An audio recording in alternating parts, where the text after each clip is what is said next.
Digital ID ఏదైతే మనకి ఇక్కడ ఆధార్ ఎట్లాగో ఆధార్ని ఇప్పుడు మనం డిజిటల్ ఆధార్ కూడా ఉంటున్నది. అట్లాగే బ్రిటన్లో డిజిటల్ ఐడి ఏదైతే వస్తుంటే దానికి వ్యతిరేకంగా పెద్ద ఎత్తున ఉద్యమాలు జరిగినాయి. అది తమ గోప్యతకి భంగం అన్నటువంటిది కూడా ఈవెన్ మన దగ్గర కూడా అట్లాగే చేశారు కదా. అయినా కూడా ఆధార్ నడుస్తుంది కదా, దానికి సుప్రీంకోర్టు దాకా కూడా వెళ్ళినటువంటి సందర్భం ఉంది కదా.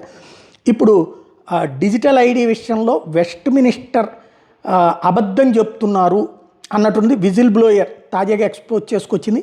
81,000 పౌండ్లు క్యాబినెట్ ఆఫీస్ దీనికోసం ఖర్చు పెట్టింది. డిజిటల్ ఐడి డిప్యూటీ డైరెక్టరు దీన్ని కన్ఫామ్ కూడా చేశారు.